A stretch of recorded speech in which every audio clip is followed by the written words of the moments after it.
Hi everyone, I'm Dunnison. I've been in the industry for a few years. I've been a game designer, indie developer, taught people over many years now. I'm here today to talk about some game history stuff. I'm trying to start a Vancouver-based Canadian video game museum, so this is why I'm giving this talk. Oh, louder? Okay. It's going to be hard to project to the back of the room because it's a very long room, but I will try my best. So, Canada's history in games. History, you may ask? Yes. So, I'm going to start with a little bit of a thing here. So why do we want to talk about video game history?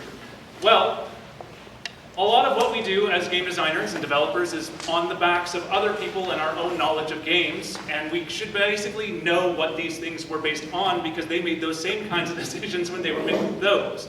So this is one of the reasons why we want to talk about this. Also, of course, to celebrate the work that we do. So, that's a quote from me. And we will move forward. So, I want to get a little bit of audience involvement here. I have three options for this question. When did Canada first start producing video games? Or when did the game industry start in Canada? So, you probably know EA's been here since at least '93. I want you to put your hands up for when I go through these categories to see which one of these you think is the starting point for Canada's video game development scene.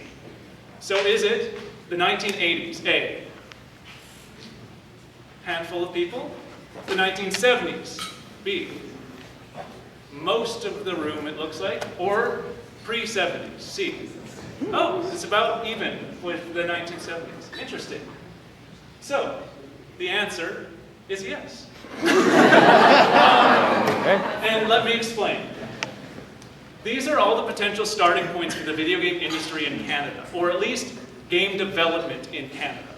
Not all of these really started the video game industry. So there's a way of looking at this that you can consider as a starting point in some way, as it did result in something that would happen later. So I'm going to go through each of these and talk about their legacy.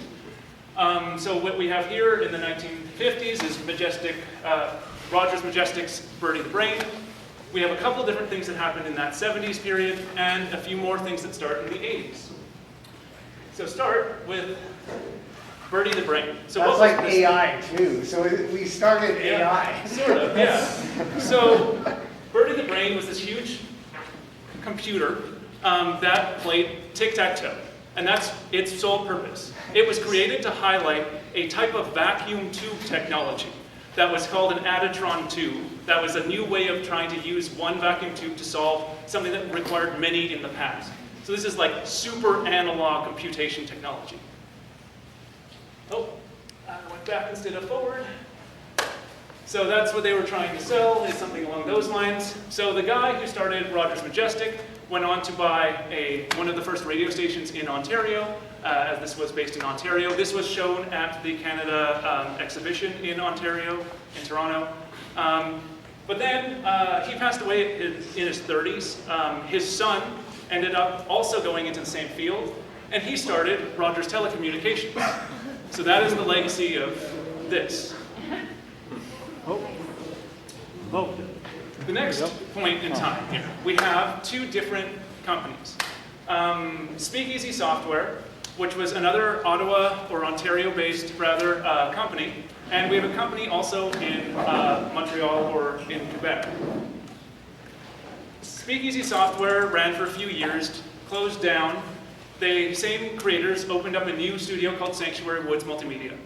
They started also in Ontario before moving to Victoria, here in BC, and were acquired by Disney Interactive Studios. Wow. Unfortunately, that did not last very long, but it was one of these interesting points where we saw at least the start of something. It moved, recreated itself, and didn't really have the same impact as some of the later things, but certainly it was active in this early period. Some of the interesting things about this company, there was some collaboration with Shelley Duvall on two games, the actress, which was kind of a weird side thing. Also, Daniel Bunton-Berry, who created Mule, sold their first game to the company, so there's some pretty long history with this, even though it's sort of lost to time now. If you look up for Wikipedia articles about this company, they're very, very thin. So there's some information we need to dig up here. And Logidisc, unfortunately, it lived for a few years. It didn't seem to do all that much in the kind of global space. It created a few different computer games. There's varying accounts of what I could find in terms of when it was active, yet more research needs to be done. And this is going to be a common thread with some of these early periods of time. We are constantly losing this history, which is one of the reasons I wanted to start bringing this discussion up, so that hopefully some more of these stories start coming out and we can start getting a better record of this. Now, we move into a different period of time. So, Coleco Canada, 5 minutes left, okay. We have Eagle Toys. Eagle Toys was a game company in Montreal area who made tabletop hockey games and other plastic toys. They were acquired by Coleco and became Coleco Canada. If you don't know who Coleco is, they were one of the first video game companies. This was a Pong console that they made. They were one of the first ones to actually use that all-in-one Pong chip that became super popular in that first generation. Coleco Canada actually seems to have manufactured some of these, so we can say that Canada was involved in manufacturing some Gen 1 consoles. Interesting. Meanwhile, here in Vancouver, we have a company called Sydney Development Corp. A guy who was working at IBM in Vancouver, as we had an office here, decided he wanted to spin off a software division because the company wasn't willing to license out some of the software that they were working on, said that they would also provide that license back to IBM. IBM was super okay with it for some reason. Starts Sydney Development Corp. That one's an interesting one because we end up getting the two first console games published in Canada being published by Sydney Development Corporation. So first we get Sydney's Evolution, which was Don Matrick and Jeff Sember, who went on to create Distinctive Software and later EA in Vancouver. And they saw this opportunity with Coleco, so they published it on the ColecoVision, acting as the publisher. Coleco Canada was the publisher for their ColecoVision version of the game. So that was the second generation. And then BC's Quest for Tires. This is one that I actually thought was quite interesting. Historically, in the record, and what I learned when I was going through school, was that they also approached them at around the same time. This does not seem to be the case. There may have been a gap of a few years, and it may actually have gone the other way around. I'm not sure, and I'm trying to find more information on this. So if you have more information on this, I would love to know. But basically, I think, based on what the timeline is here, Jeff and Don left to start DSI. They were like, well, we like this game thing, so let's go and approach some other developers. We went back to Ontario, and we got these guys who were starting off a new thing, and they started as a development arm for Sydney. And that lasted for a few years, and eventually they bought themselves back as ArtTech, and became a pretty predominant game company in the East Coast for a while. And so that's your legacy path in terms of what our current industry became. So those are your three different potential starting points for our game industry and why this is a little bit more of a complicated story than we might have thought. And lots of holes, and maybe we should start looking at how to fill these holes with the actual information of what happened here. Here's a good question. What makes a game Canadian? I'm not really sure either. In radio and television and film, we have this list of criteria that makes these things Canadian. But we don't have this in video games. Why is this important? I gave a survey to some of you in a previous Full Indie to ask about which games of that list you thought were Canadian. Here are the results. All of those games were Canadian. So, how many people knew this? 1. What is the average? 3.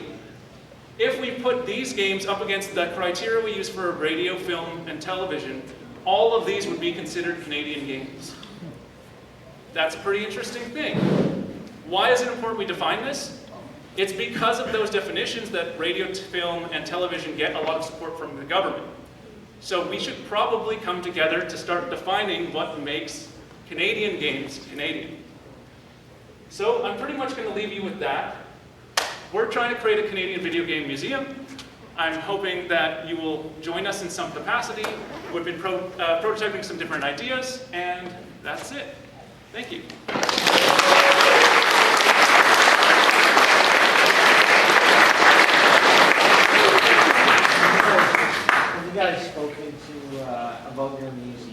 it.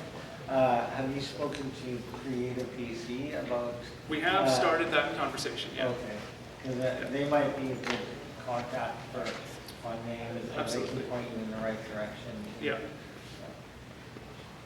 There's a question? No? Okay.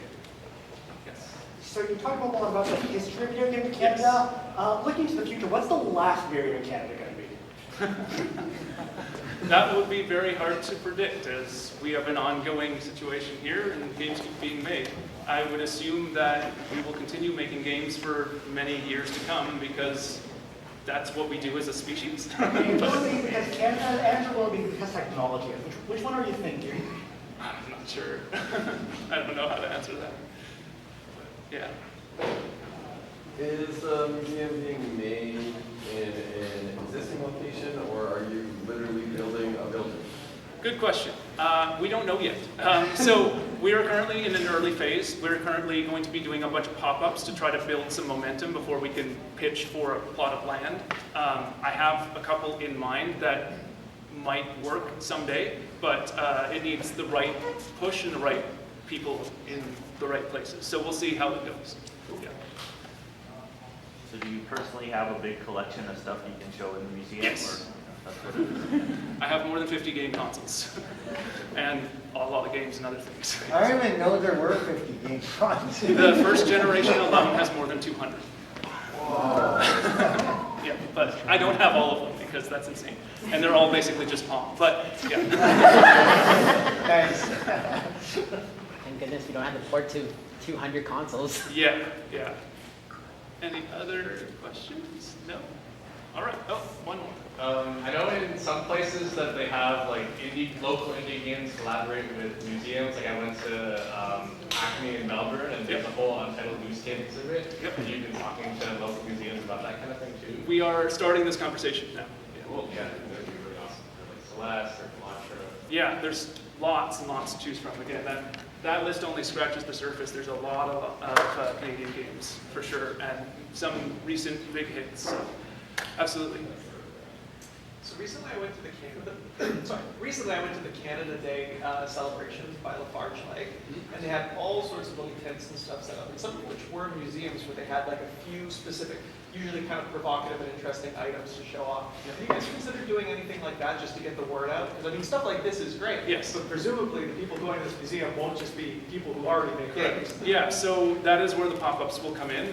We're starting local with the development community to try to get some of those stories and stuff that we need to fill in some of these gaps, because that would be really helpful, and also just to get a pulse of whether or not people want this thing and like how much. But we have a couple of pop-ups lined up. Can't announce them yet. We're still in talks with a few of them, but they're pretty promising, so we'll see how that goes. Yeah. Is there currently or plans for a website or contact if you know people who have something they want to donate to a project like this, to like redirect? Not quite yet. We're trying to get that set up. We don't have a lot of space right now because we don't have a physical location, so we are still trying to work that out. But if you have things that you would like to send to us, like otherwise, we have a newsletter sign up here, and we'll put out a newsletter out at some point, and then there will be an email that you can contact once that's done. Yeah, it's a very basic website. We threw it together very quickly, so yeah. I'm just curious about the top image. Is that like a virtual like museum thing? This is actually an exhibit that we're testing out. It uses hand tracking and stuff. I will show it later so that you can check it out. And that was the last question. So thank you very much.